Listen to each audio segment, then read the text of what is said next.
Right, thank you for asking me to come and talk. And Malcolm said that you'd picked the Major and Mrs. Stewart and Burnby Hall and Burnby Hall Gardens as the subject you wanted to hear a bit more about. So what I'm going to show you is, as somebody who's into history, a bit more about the history of the house and how Major and Mrs. Stewart came to Pocklington and then developed it. So that's what it looks like now, and I'm told that's where when you went during the summer that was what it looked like for your day out. But it never used to look like that, didn't Burnby Hall? That's the original view of it, because it was built 50 years before Major and Mrs. Stewart moved in, and it originally fronted on to the Bawk, not onto the lakes, because the lakes weren't there. It was just farmland all around it, and it was built by the Powell family. And any of you ever heard of Powell and Young solicitors? Well, one branch of the Powells were solicitors, but another branch were drapers and grocers in Pocklington, and that was William Powell, grocer and draper, in the middle of Pocklington, and that was his shop, which I can remember it when it was a draper's still, but it's now Costa Coffee. Okay, right in the middle of the marketplace, and they were quite well off, were the Powell family, and William Powell built the house, and next door to the vicarage, that's the original house looking out onto the Bawk, and that's Pocklington Railway going right past the front door. But there were only two houses on the Bawk, the vicarage there and what is now Burnby Hall next to it, except it was called the Elms, not Burnby Hall. And so the Powell family owned it for 50 years, and William Powell, the Pocklington draper, he left it to his nephew, who had developed Yorkshire relish as his major product. And anybody remember Yorkshire relish as a brown sauce? Well, that was a market wheaten recipe that William Powell developed, and he had a big factory in Leeds, and it became the best-selling brown sauce in the world. He spent thousands and thousands of money back in the 1880s and 1890s on advertising, and at its height, about the time of the First World War, Yorkshire relish sold 13 million bottles of brown sauce every year, and they had a factory in the middle of Leeds, and there was 10 acres of floor space of people just bottling Yorkshire relish. And so William Powell in the 1890s had a townhouse in the middle of Leeds, a bigger house in the countryside on the outside of Leeds, and what is now Burnby Hall. And so he was pretty well off. But when he died in 1899, his family rented the house out, and Major Stewart and his wife rented it from 1899. And so if I tell you a little bit about both Major Stewart and Catherine Stewart, it's a classic case of a old posh family without much money and a new industrial family coming up that had new wealth. So Major Stewart, that's his family tree, and his great-grandfather was the Earl of Galloway, and one of his cousins was Winston Churchill, but he was a younger son of a younger son of a younger son, so they didn't inherit any of the estates or the family wealth, but Major Stewart's father was a Cambridgeshire vicar, and that's Major Stewart as a little boy wearing a dress, because it was very common in those days that boys wore dresses, although it might have been a kilt, but they still wore dresses when they were little. And that's the Stewart family in the vicarage at a place called Little Stoutley in Cambridgeshire, where Major Stewart's father was the vicar, and it was a big family. There were 5 boys and 4 girls, all in Stoutley Rectory in Cambridgeshire. So he grew up in a fairly posh family, but a vicar's son, so they were comfortably well off, but not particularly rich. And he went to private school, and he particularly was interested in Oriental languages, and then he went on to Cambridge University, and what he did was study Hebrew and then theology, and it looked as though he was bound for a career in the church as a vicar.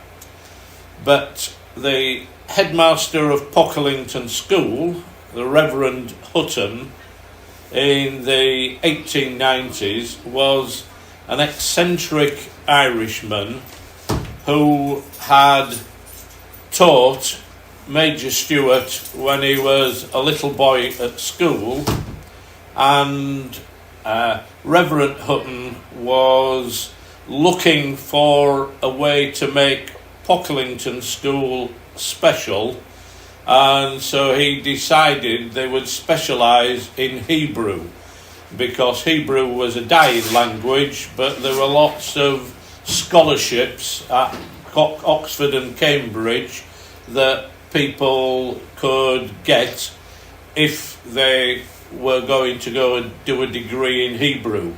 And so he employed Major Stewart in 1895 to come to Pocklington to teach Hebrew. If I look now at Mrs. Stewart, she had a very different background in that her family were mine owners in Durham and Northumberland and in Cumbria, and they were called priestmen, and that's her brother who ran the business, took it over when his father, Jonathan Priestman, died, and at their height, the Priestman family owned 17 coal mines and 2 coke-fired power stations and employed 20,000 men across the north of England. And so Mrs. Stewart, as she became, grew up again in a very posh house. That's Stotley Park, and that was her family home. And like I say, her family were industrialists, that owned mines and power stations and also ironworks. So it was money no object, but they worked in a very mucky coal mining industry in order to make the money. And they lived the life of country gentlemen. Particularly they enjoyed fox hunting up in the north-east of England. I've said that that's originally what Burnby Hall looked like, and it was fronted out onto the Bawk, and Major and Mrs. Stewart first met in East Yorkshire when he was a school teacher at Pocklington School, and his wife had just been widowed.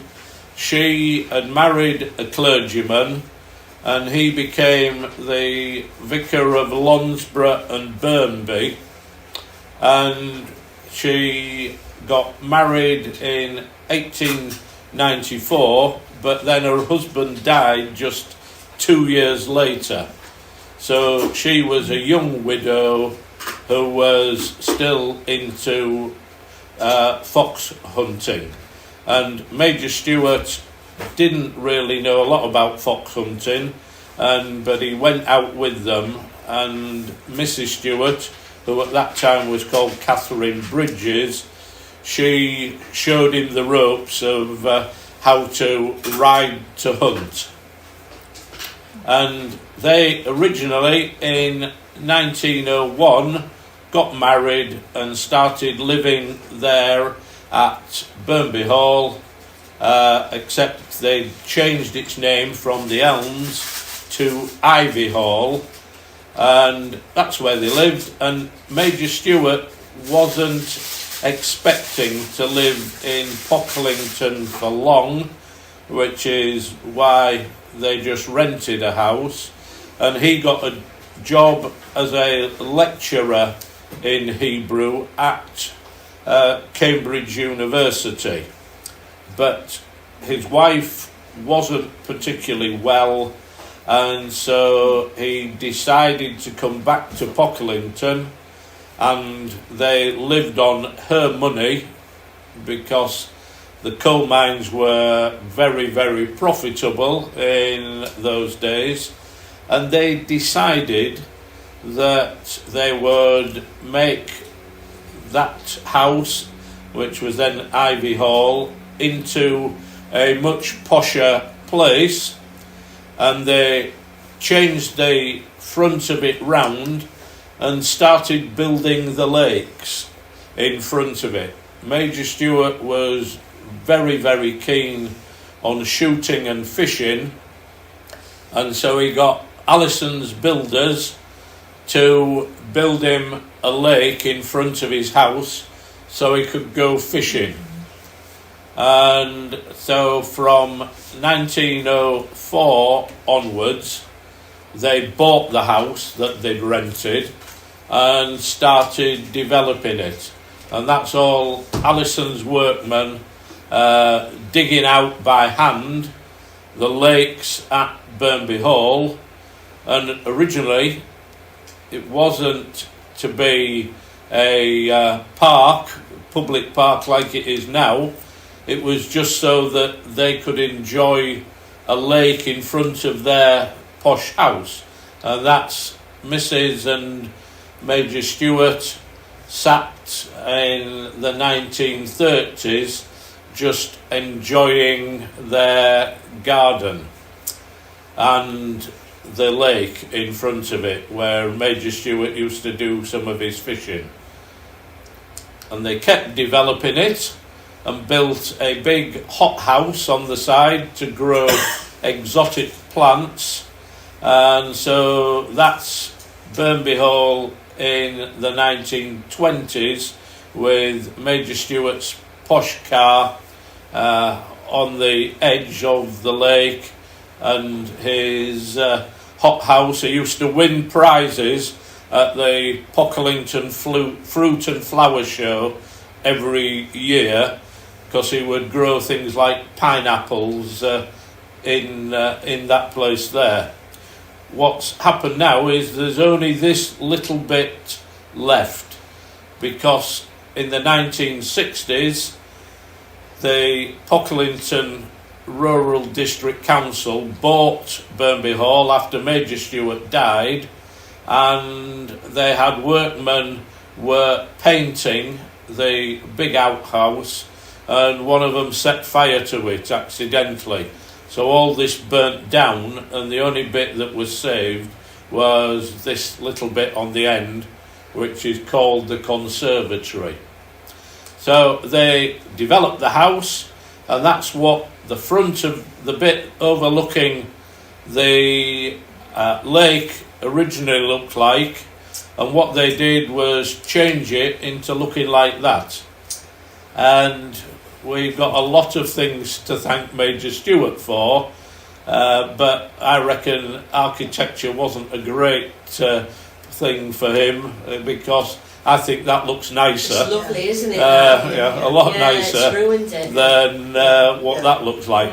But part of the reason for that is he and his wife had started travelling the world, and between 1906 and 1926 they went round the world 8 times, and he was particularly taken by Florida, and he bought a house in Florida, and it looked as though he developed Burnby Hall in what was called the colonial style, and copied some of the houses from where he used to go for his holidays in Florida, and started to change it that way. And that's another picture when they built a smaller lake down at the bottom. That's what they call the lower lake, and again you've got Major and Mrs. Stewart sat just enjoying themselves looking at their lake, and by then they'd started planting water lilies on it. And look, you can see the hills at the back. Still. Yeah, that's Can't now. that's Killick Hill there at the back. Yeah, and Mrs. Stewart didn't like her photograph being taken, so that's quite a rare photograph of Major Stewart and Mrs. Stewart. They reckon it's because she tried to use acetone to remove her makeup and did acid burns to her face, and so she used to wear a veil a lot of the time, and didn't like her photo being taken, but that's before she damaged her visage. But what they continued to do, the lakes at Burnby Hall were just what they called the pleasure gardens, so they could just walk around the rockery and walk around the lake.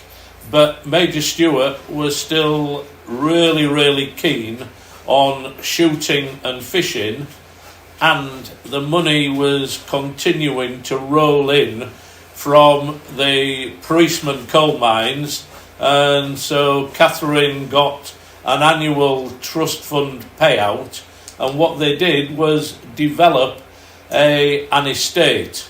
And people often wonder, why is it called Burnby Hall when it's in Pocklington? Well, that's Major Stewart's estate, 3,000 acres of farmland, ponds and shooting rights. If you go down Burnby Lane in Pocklington, then both sides of the road, as soon as you get past the Scout Hut, belong to Major Stewart. If you kept going down all the way to Burnby, he owned the land on both sides of the road, and when you turned round from Burnby into Hayton, he owned most of the land there at Hayton, and including at the other side of the main road.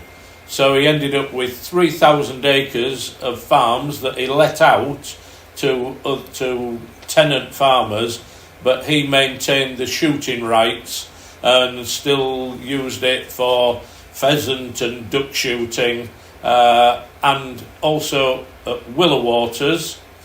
That was Pocklington's brickworks, and he bought that and turned the brick ponds into fisheries as well. And I was talking a few weeks ago to a guy called David Nicholson, and they own a farm in the middle of Burnby, and he was showing me he's still got this wooden shack at the back of his farm buildings, which was Major Stewart's shooting hut. When they were out on the shoots, that was where they'd stop for a tot of whiskey or a cup of tea when they were out shooting all day. So at its height, he owned Burnby Hall, those two magnificent lakes, and those 3,000 acres of farmland. But things then went downhill in a big way. The coal industry crashed in 1926, and there was the general strike, and Mrs. Stewart's money dried up, and Major and Mrs. Stewart actually decided to sell up in Pocklington and move to America. But they put all of the estate up for auction and never got a bid anywhere near the reserve, because between the wars, farmland was virtually given away. So they stayed in Pocklington because they couldn't afford to leave. And though they had to rein back in on their expenditure and stop going round the world, but remained in Burnby Hall, which was a fairly posh house. And I'll just show you some photos of the inside of Burnby Hall. That's the drawing room in the 1930s, and that's the room that we're hoping to get for a Pocklington museum when the building comes over to the town council. So that's a drawing room. That's his billiard room in the hall, because every posh house had a big billiard table. And that's Major Stewart's study, with all his school and college photographs on the walls, and a couple of stuffed birds. There's a little barn owl there, I think. And that's the portrait of Major Stewart that still is in Burnby Hall. He was also big time into cars, and so he's what we would call today a petrol head. And his first car was a steam car with that, and he drove that for a few years until he crashed it and wrote it off driving down Sutton Bank. And he employed a chauffeur, but he nearly always drove it himself because he enjoyed driving so much. And that's Major Stewart's car being loaded onto a ship, because when they went round the world, he took his car with him. And that's him having put different back wheels on one of his cars, and he's pulling a plough on his farm. So he certainly enjoyed driving. And then again, that's another picture of the front of Burnby Hall with Major Stewart in his posh car. And I mean, cars like that nowadays, the equivalent would be costing you £200,000-300,000. So their money had gone downhill a lot, but they still lived the life of a reasonable country gentleman. And I picked those two photos out because people quite commonly see pictures like that of Major Stewart big game hunting in Africa and places like that, but that's also Major Stewart down Burnby Lane with his Labrador shooting rabbits. So, he went all over the world shooting elephants and rhinos and all sorts of things, but he was just at home going round his estate shooting rabbits as he was shooting lions and tigers and rhinos. And he loved fishing. So there he is with his gilly, having been trout fishing somewhere, and that's a day's catch of him with his fishing rod. And he loved shooting, and so I think that's a picture of Major Stewart's one of those guys. When he was at Cambridge University, he joined the Officer Training Corps, and all these guys have got rifles, and they would have shot on shooting ranges at Cambridge. So I think that's where he developed his love of shooting when he was at university. And I've said earlier about his cousin was Winston Churchill.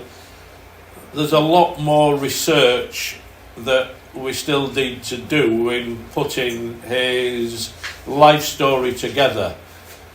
The photos that I've shown you, including that one, nobody else has seen them, because a couple of years ago, Andrew and I went to see a guy called Geoff Todd, who's in his mid-90s but has lived in Pocklington all his life, and his father-in-law was Dr. Fairweather, and Dr. Fairweather was Major Stewart's best mate, particularly that they used to go fishing together.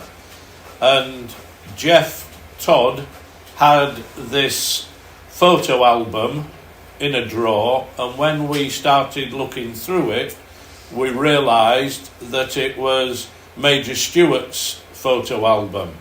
So a lot of those photos like that have all come out of this photo album that Geoff Todd had, that we hadn't sussed previously had belonged to Major Stewart. I've said how there's plenty of research still to do, and I also said at the beginning how Winston Churchill was his cousin. Well, that's Winston Churchill at Water Priory shooting in 1910. As a young man, Winston Churchill had the hots for one of the young ladies at Water Priory, and he used to come regularly up here to try and attract this young lady, who was the daughter of the Wilsons of Water Priory, and he got short shrift. Mr. and Mrs. Wilson, now Mr. Wilson lent, he was the owner of the Wilson shipping line, which was the world's biggest privately owned shipping fleet, and he gave the country a ship as a troop carrier during the Boer War, and in return the government made him the Lord Numburnham, and so his wife became Lady Numburnham. And when Winston Churchill tried to get well in with the family and asked about their daughter, he got blown out by Lady Numburnham, who said no way was her daughter marrying a commoner. Only a baronet or above was good enough for her family. But he used to come shooting. What I haven't been able to work out yet is when he went on the shooting parties at Water Priory, and the Wilsons used to bring private trains from London all the way up to Pocklington station and on to Burnby, and there would be dozens and dozens of the London High Society would get off the train at Burnby and go up to Water Priory, and so I need to start going through all the records of that and see whether Major Stewart used to be in the same shooting parties as Winston Churchill, his cousin. And that's how a number of people in Pocklington remember Major Stewart. His wife died in 1939, but he lived on till 1962 and would be pottering around Pocklington as an old man in a very early motorised wheelchair, and there's still quite a few people around remember him. He would go up to, they never had children, did Major and Mrs. Stewart, but he would stop children in the street and ask them to recite the Lord's Prayer, and if you could do it, he gave you sixpence. And so I've got friends, when he was an old man, they used to go carol singing and knock on the door, and they would get sixpence for carol singing, and the following night they'd go again, and so they would go every night for a week because he'd forgotten who, he just gave money to anybody who went and sang carols and knocked on the door. And I've also, some of my mates, they used to go into the back of Burnby Hall, and his collection that is now in the museum used to be in storerooms at the back, and they'd go and play cowboys and Indians, except they'd have shields and Zulu spears and be throwing spears at each other. And one guy I know, he actually just got grazed because he got shot with playing in the gardens when his mate fired one of Major Stewart's guns at him. But like I say, a lot of Pocklington people in his later years remember him like that. And I've said, why was it called Burnby Hall? Well, he became the Lord of the Manor of Burnby, and originally, when he developed the estate, the front door, the drive-in, was off Burnby Lane, not off the Bork as it is now, because it was a bit smelly and noisy off the Bork, because the railway went straight across there. So he turned it all around, and the coach house was off Burnby Lane, and he called it Burnby Hall, and he was the Lord of Burnby Manor, and that's his and Mrs. Stewart's gravestone in Hayton churchyard, because that was the main church of Burnby and Hayton, and that was his will. He left 68,000. Well, in 1962, 10,000. Nowadays, that would be about £5 million, even though his wife's money had long dried up. He still had a few quid, and he actually left £100 to the Earl of Galloway, to his relative. And he and his wife had decided way back when they first came to Pocklington that because they didn't have any children, they would leave their pleasure grounds to the people of Pocklington, and so that's why we've got Burnby Hall Gardens today, because when he and his wife had both died, the residue of the estate and the house and the garden were all left to the benefit of the people of Pocklington. And that's it. Thank you very much. Good help. That was good.